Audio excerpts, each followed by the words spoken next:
Okay, everyone, thank you for joining in. We're happy to have in this series of the Minority in Economics virtual sessions to have Laura Pérez Cervera talking to us from Queen Mary University in London about political consequences of affirmative action in Brazil. So Laura has asked that clarification questions are very welcome during the talk, but the talk is going to be short and we'll have time for longer questions later on. If you fear that you will not remember it, you can write it in the chat and we'll get back to you. So the floor is yours, Laura. The total time of the talk is going to be 1 hour. Thank you, Gilad. And also, let me also thank the EA and the Minority in Economics Committee for inviting me to these virtual sessions.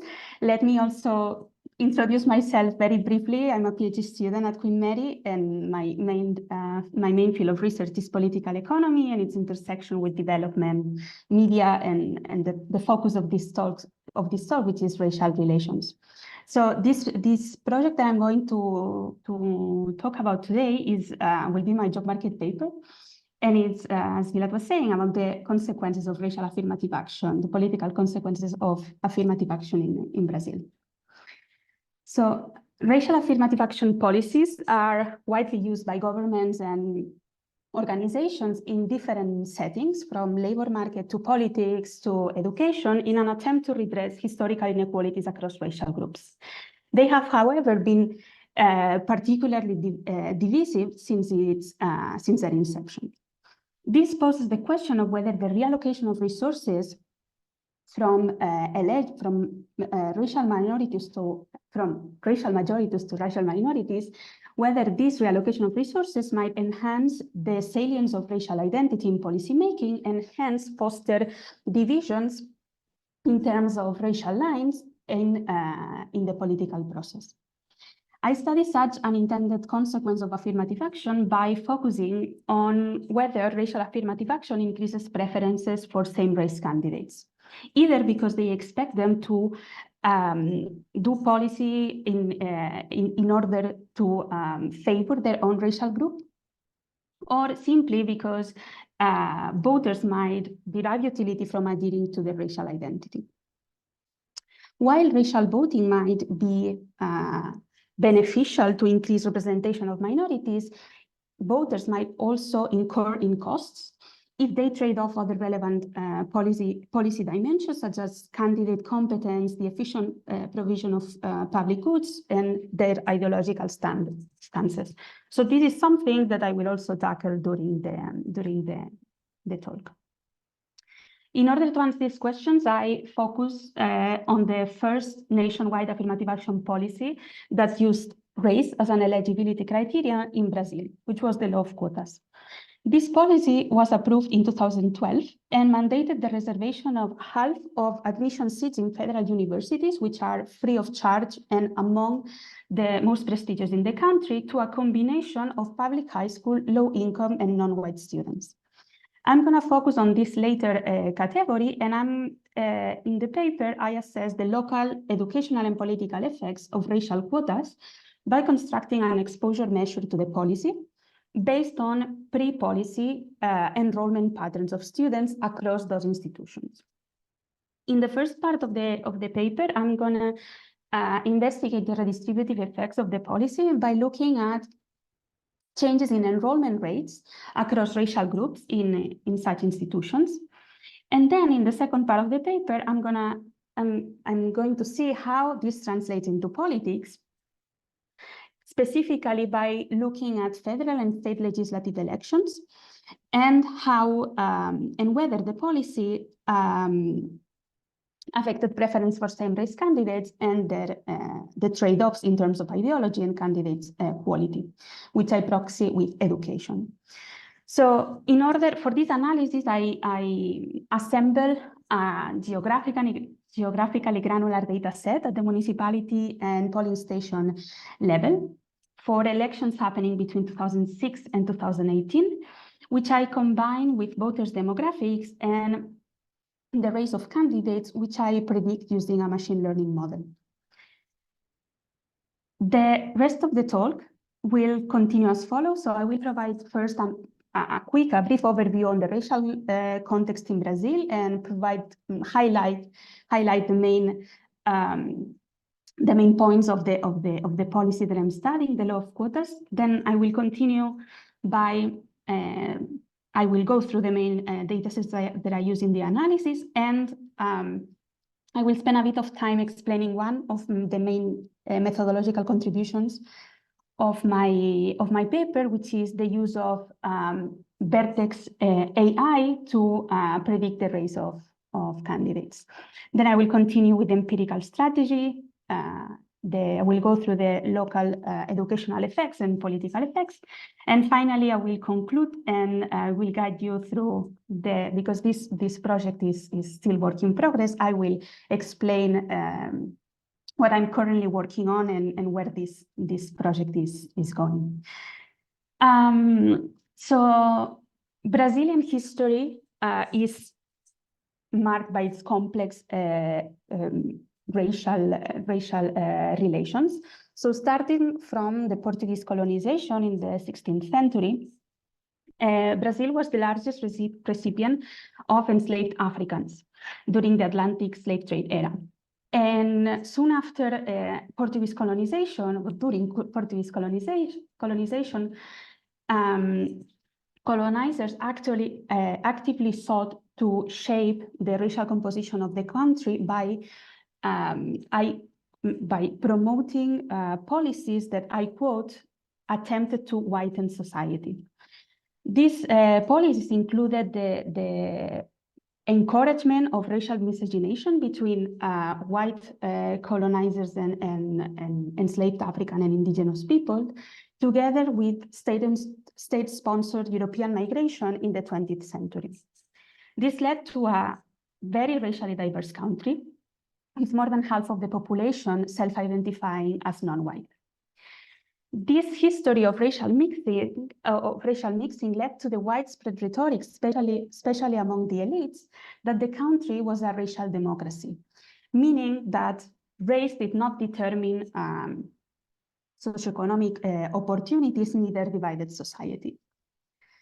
However, this narrative starkly contrasts with the data and also with what the Brazilian population perceives, which is a country that exhibits pronounced racial disparities. And these racial disparities also extend to the political setting, which is historically been dominated by white Brazilians. Despite this lack of representation in formal politics, the Partido dos Trabalhadores the PT was the country that took the most significant steps in redressing racial inequalities in the country, and when in government in 2012, they approved the law of quotas, which would become the first nationwide racial affirmative action policy in the country. So this policy, as I was saying at the beginning, was approved in 2012 and implemented in the next academic year. And for each program in a federal university, say medicine in the Federal University of Pernambuco, they had to reserve 50% of admission seats to public high school low income and or non-white students. The distribution of seats in these categories was a bit complex. So I want to highlight that while the targeted level of public high school and low-income quotas was homogeneous across federal universities, the share of quotas that were to be reserved for non-white students had to be proportional to the racial composition of the state where the university was located. Moreover, universities didn't have to implement these quotas straight away, but had 4 years to implement them. So just for you to get a sense of the size of the magnitude of this policy, prior to the implementation, to the approval of the law of quotas, some federal universities were already reserving some seats for non-white students, but soon after 4 years after the quota was implemented, the share of quotas reserved to non-whites went from 5% to 30%. In order to benefit from these quotas, students had to directly apply to a program through a reserve seat, which typically had lower admission cutoffs. So this was basically to ensure that students with similar socioeconomic backgrounds would compete together. To be eligible for a racial quota, students only needed to self-identify as non-white.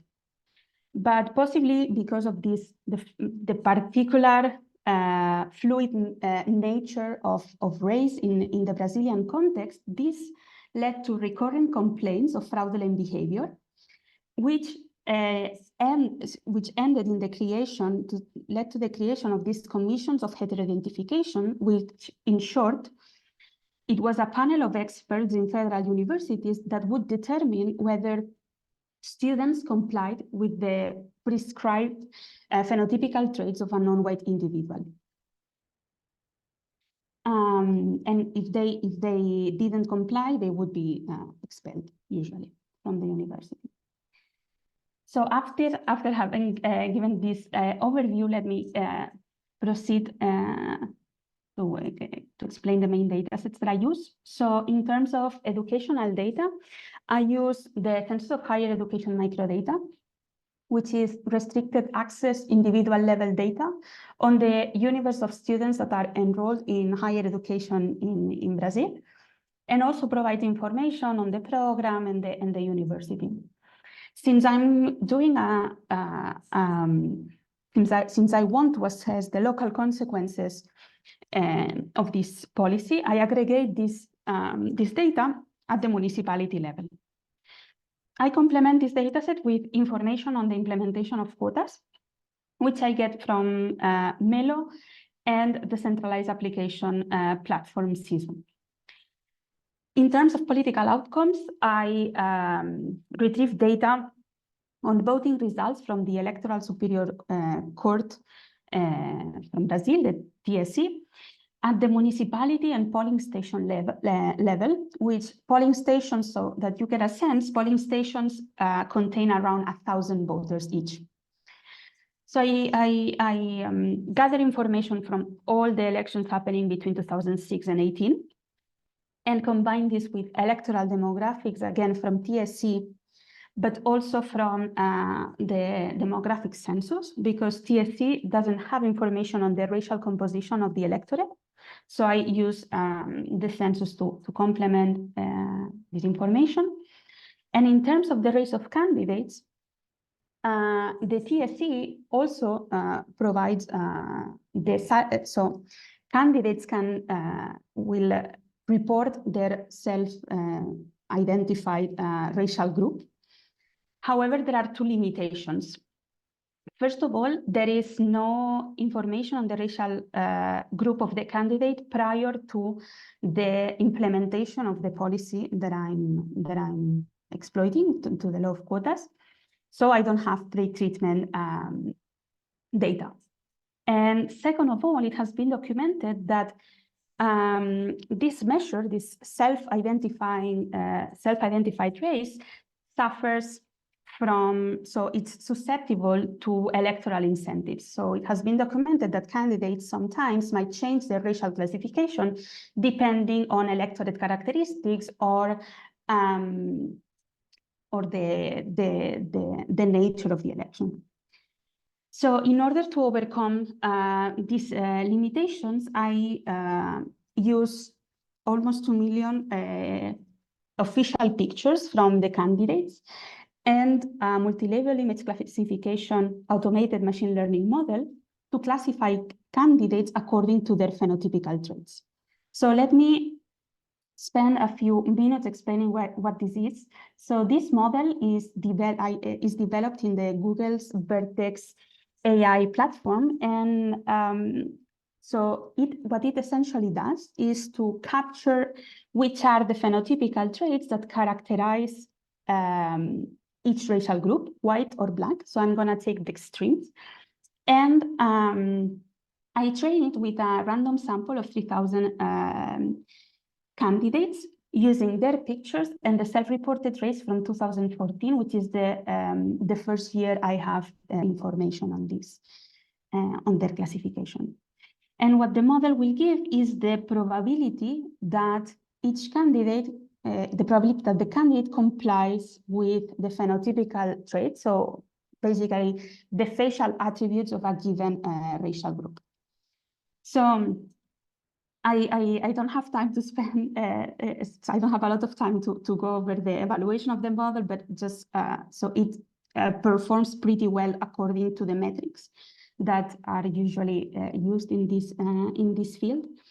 And yeah, now I want to, so what I do is, so I get this probability that the candidate of belonging to a given racial group. And for tractability in the main analysis, what I do is to discretize this probability into three segments, and also following the distribution of the data. So I will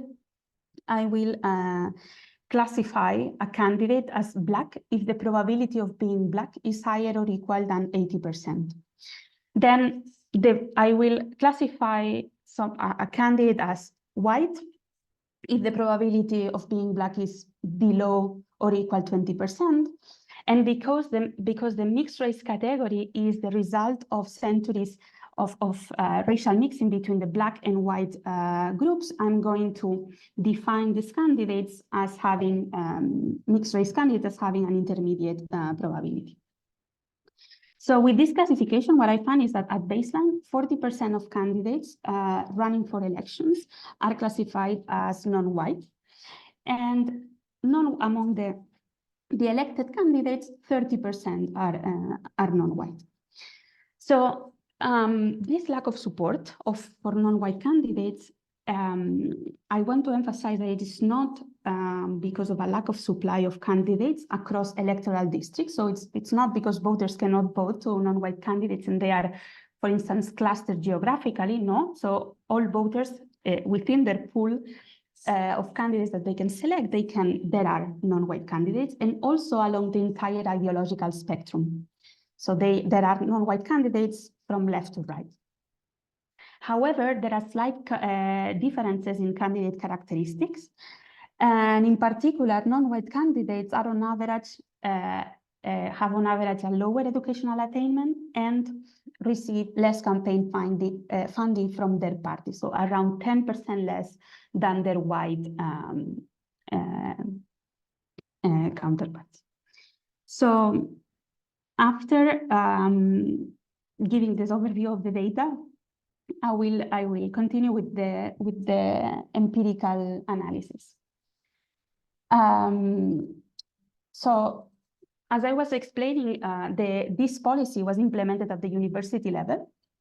So in order to assess the local effects, I construct an exposure measure at the municipality level.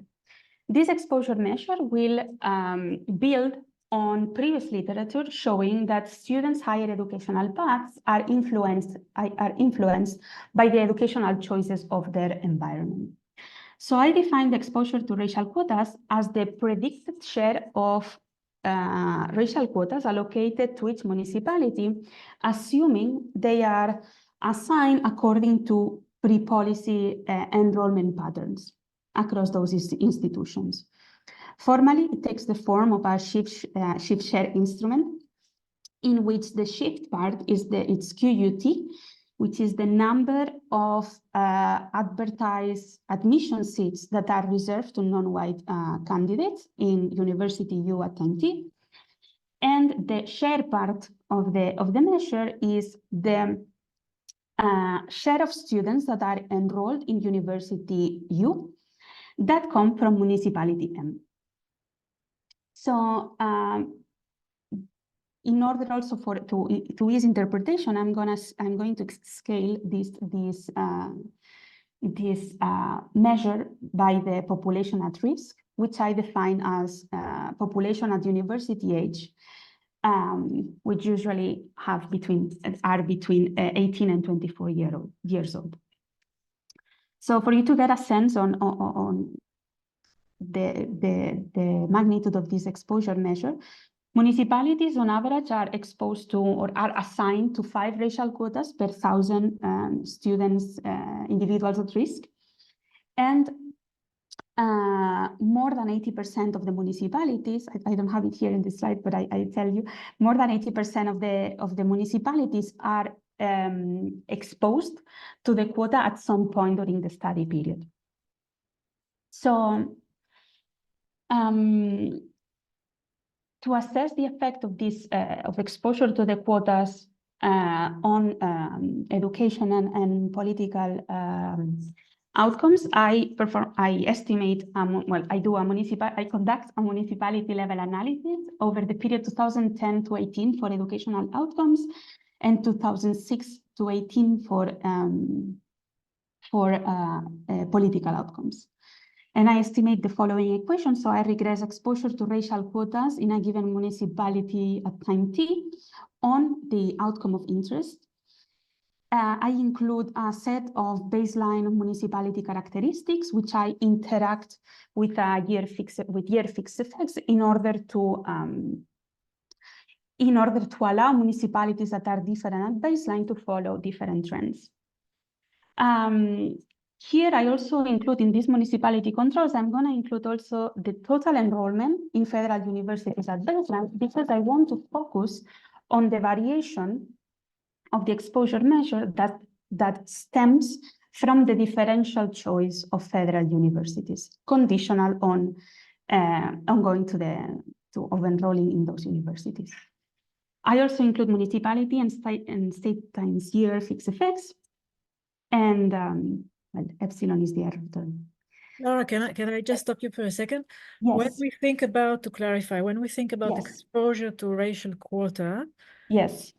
do you think about this as exposure to the fact that there is a quota, or simply an exposure to non-white individuals in particular roles in the education, in the university? Okay, so if I understand correctly, if I'm capturing the fact that there are non-whites in the university at baseline, so this is going to capture. I'm asking, yes, do you think about this as just being exposed to more non-white individuals, or do you think this is about perhaps the political issue of affirmative action, just the fact that there is quota, maybe there are discussions around it? What do you think the exposure is capturing? So this exposure is capturing, how I'm thinking about it, it's mostly capturing the supply shock in federal universities. Okay. That is a negative supply shock for whites and positive supply shock for non-whites. Okay. So I will show the educational results, but I'm gonna tackle this also one part of what you said in a second. Yeah. So let me just explain the identification assumption. So typically for shift share instruments, they are so the identification of shift share instruments can be stated in terms of the exogeneity of the shift. So that is the exogeneity of the implementation of the quotas, or the exogeneity of the shares. So exogeneity in this case of pre-policy enrollment patterns. And since my exposure design is emphasizing this cross-section, the differential exposure to treatment stemming from this differential choice of federal universities, I'm going to use this. I'm going to state the identification assumption in terms of this, so that pre-policy enrollment patterns across federal universities are exogenous to changes in the outcome of interest. So let me next turn to the results. So this table is one of the main results of the paper, and I'm showing the enrollment effects in federal universities. So the dependent variable is the enrollment rate, of which total enrollment rate, and then disaggregated by racial group, and is defined as the number of students that enroll in a federal university divided by the population at risk.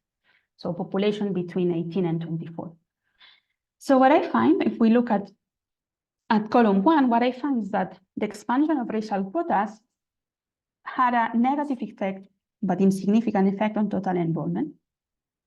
And when I decompose this total effect, what I find is that there was a positive effect. Racial quotas increased the enrollment rate of non-white students in federal universities, but was offset by even if it's not significant, it suggests that it's offset by a negative effect on white enrollment and a negative effect on enrollment of students that did not declare race at baseline. So let me stop for a second to talk about this last column. So this part of this effect might be due to fall in enrollment of a student of is either white or non-white. However, part of this fall in the enrollment rate of students that did not declare race might be explained by changes in reporting behavior. So just to give you a bit of context, prior to the implementation of quotas, 60% of students did not report their race at the time of enrollment, but this fell to 20% after the quotas were implemented. So this fall in enrollment of not declared is consistent with increased incentives of disclosing race, the racial group, in order to benefit from racial quotas. I, however, document that it's not that non-whites did not declare race. So it was, so this, basically I cannot attribute this entire fall to non-white students, because the propensity to underreport race at baseline was colorblind, let's say. So this reassures that this, what this is saying is that this table is saying it provides some upper bounds on the fall in enrollment for white and gains, enrollment gains for non-white students. So just for whites, they at least, their fall in enrollment is at least minus 0.31, which could go down by an additional 66 points. And in terms of enrollment of non-whites, they at most have gains of this magnitude. So in terms of interpretation, this coefficient means that an increase in exposure and a standard deviation increase of exposure, which are around 5 reserved vacancies per 1,000 students, leads to an increase in enrollment of non-whites by at most 40% with respect to baseline enrollment of this group.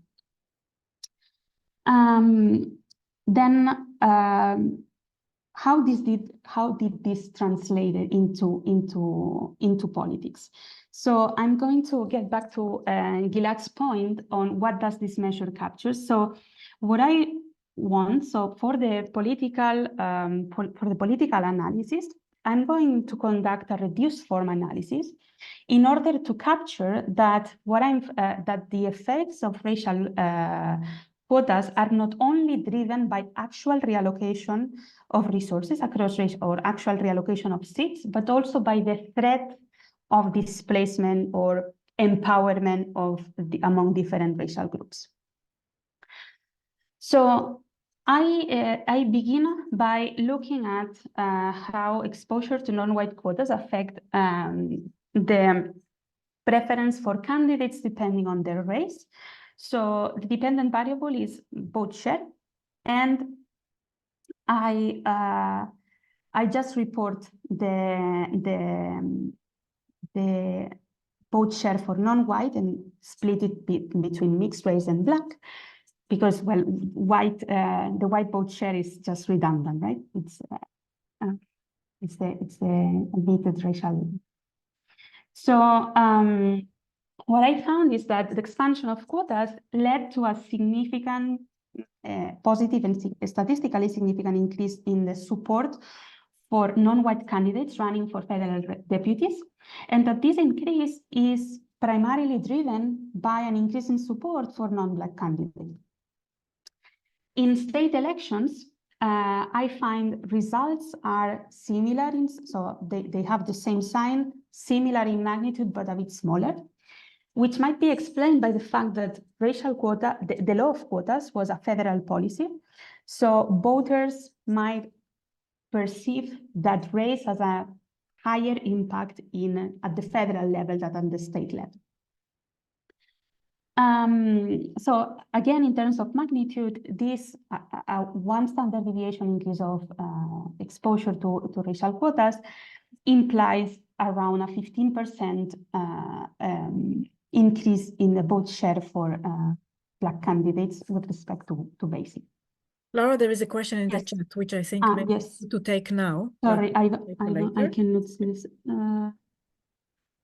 I can, okay, because it's about the Vertex IA. I think I will take it later. Okay. Okay, so so overall, I find that exposure to racial quotas increases support for non-white candidates, primarily driven by by an increased support of Black candidates. However, what I was talking about, the main object of interest in this project is whether racial quotas foster racial voting. That is, whether it fosters, whether it increases preferences for candidates of your own race. So for this, I investigate this in the following, in this table. And so racial voting implies that this increase in support for non-white candidates is primarily driven also by the non-white electorate.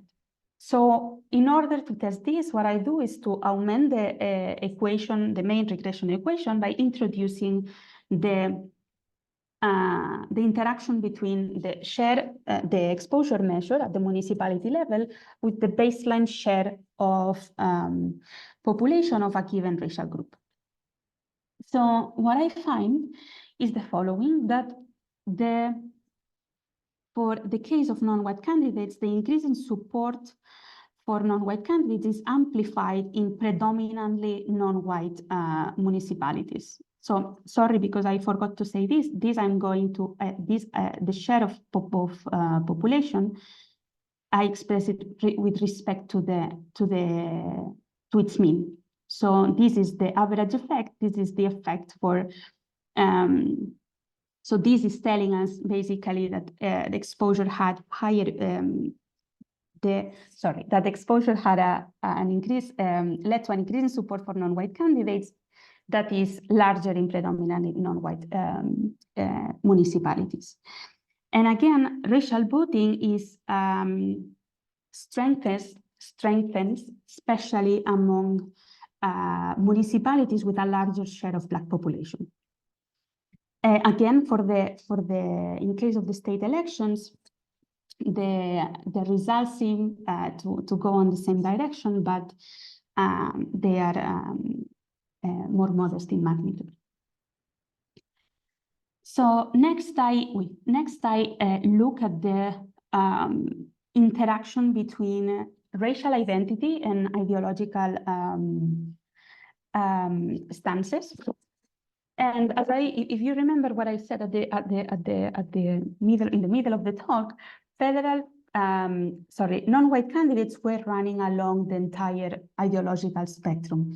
Hence, voters did not necessarily need to trade off their ideological stances in order to adhere to their racial identity.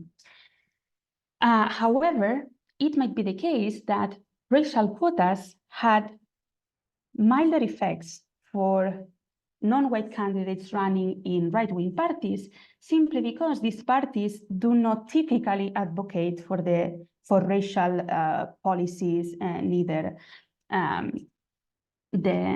so race is not usually the main. So they do not usually advocate for the advancement minorities.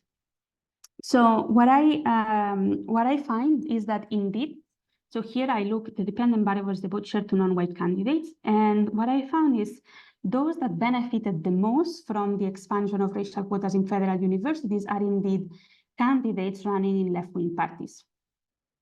And this was, when we look at the composition, racial composition of the municipality, we see that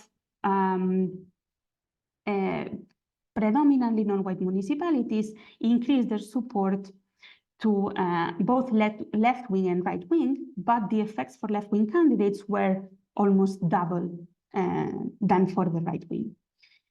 In case of state elections, again, it's something similar. It suggests that there is, in this case, the effect for race for right-wing non-white candidates decreases, and it seems that they start they substitute these right-wing non-white candidates for left-wing and candidates running in other parties.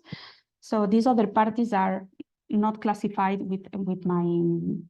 I wasn't able to classify them, but they are typically new parties. So finally, let me finish with one important trade-off of the results that I was showing you now. So far, I've shown that the expansion of racial quotas had the potential to alleviate the underrepresentation of racial minorities and foster racial politics. However, voters might incur in costs if, for instance, they compromise by adhering to their racial identity, they compromise the quality of their policymakers. So here I use one proxy of, in order to test this trade-off, I use one proxy of candidates' quality, which is whether they have tertiary education, so graduate candidates. And here I find the following. So in state elections, I see that there is an increase in support on average in the support of non-white of candidates with tertiary education, which part of it is driven by an increased support of graduate Black candidates. And that is I think one very interesting finding, that is when we look at the composition, the racial composition of the municipality, what we see is that this interaction term is suggesting that above average non-white municipalities were substituting graduate, highly qualified white candidates for non-white candidates of the same skill group. However, possibly because of this lack, because of the fact that non-white candidates are on average have a lower educational attainment, it cannot completely offset they cannot completely substitute white graduates for non-white graduate candidates.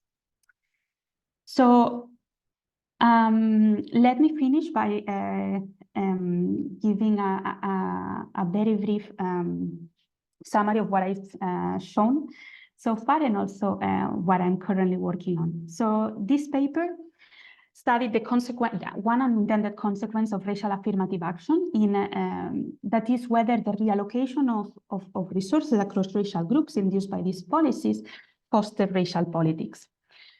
I studied this question by exploiting the racial quotas that were implemented in Brazilian federal universities from 2013, and find that there is an increase of non-white enrollment, but suggests some displacement of white non-eligible students.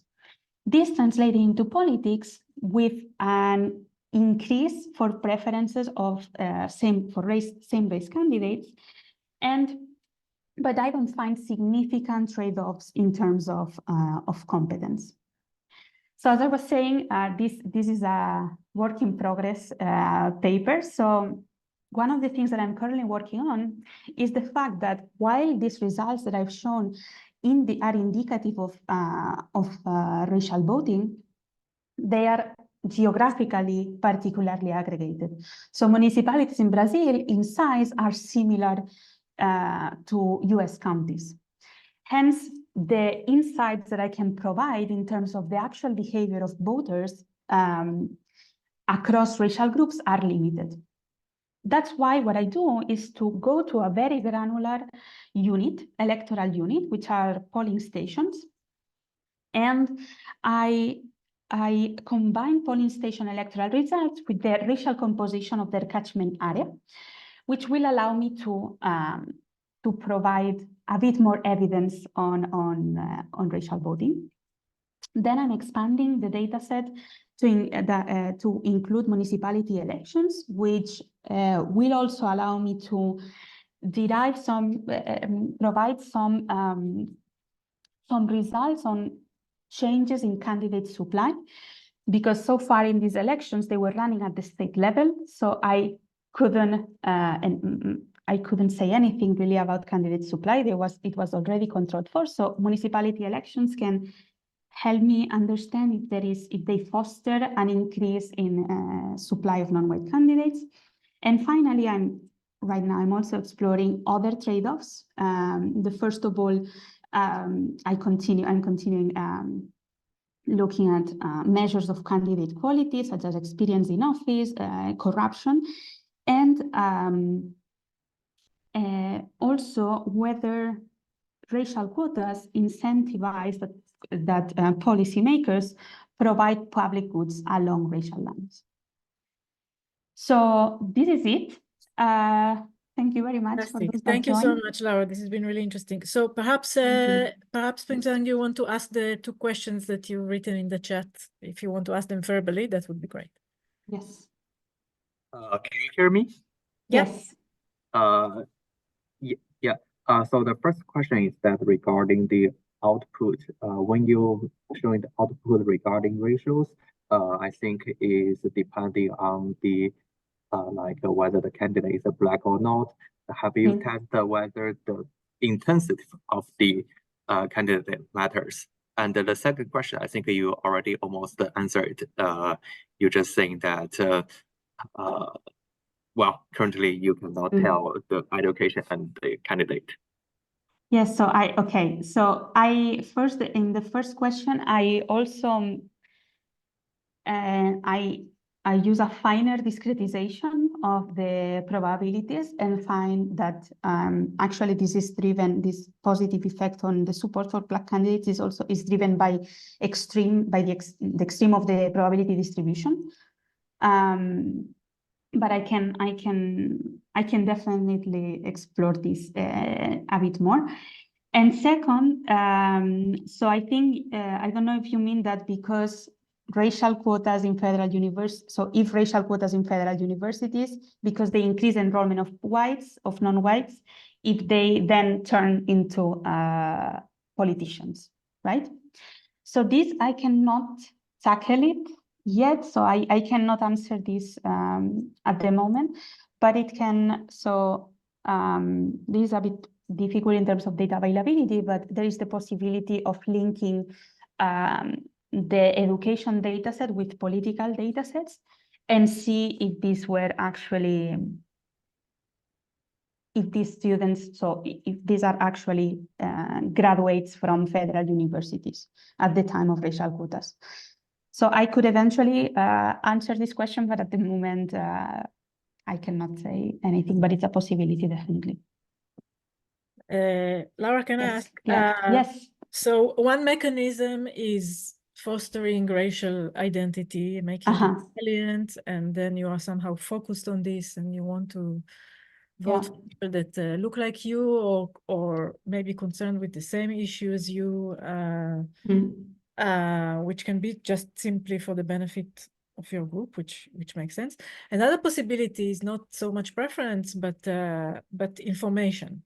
So I see more non-white students at the university or in my town, and so I simply maybe improve my belief about the competence and ability of this group, and maybe non-white students interact more with other non-whites, and then, you know, they're exposed to suddenly a big shift and don't, you know, and just improve their beliefs about this group more. You know, even if it's the same group, we may be internalizing, you know, racial hatred and not think that we are good enough. And then when we see a lot of us at university, we increase more our beliefs compared to a white looking at a non. Yes, no, definitely. This is a very good point. I'm not sure at the moment how I can disentangle which of the two mechanisms is at play. There are some surveys that could help me in this regard. They talk about how do you, like, whether you think a Black candidate is good enough as a federal deputy and so on. I need to get into that data. That is already another world. But also definitely I think also the fact that it updates the beliefs of whites, it's something that I could find. That's why I'm trying to go to this very granular level to see if it's, you know, right now I'm seeing that it increases support for non-whites in non-white municipalities, but I don't know if it is exactly because of the non-white electorate, or if there are also some whites that start supporting the non-white candidates, because again they update their beliefs on their quality and so on. But yeah, this is under construction at the moment. No, I just think that maybe it's premature to interpret it as racial identity, Okay. or to describe it as something costly. Okay. To a degree, because you know, you don't have the strong evidence for that yet, and there could be other mechanisms at play to create this, could potentially create this link. Yeah. So just thinking about the different mechanisms, indeed, as you said, will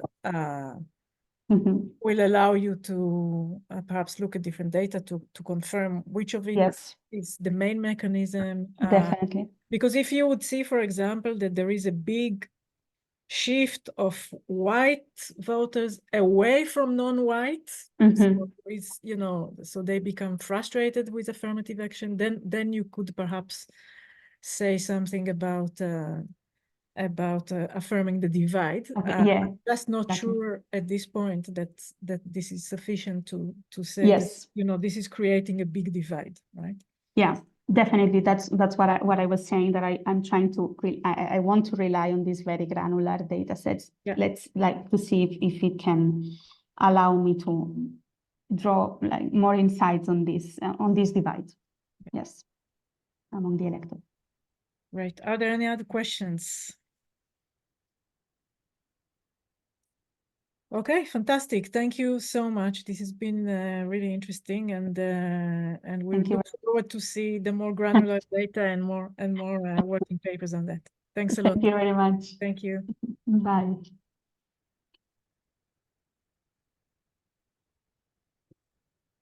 Okay, it was really nice to let me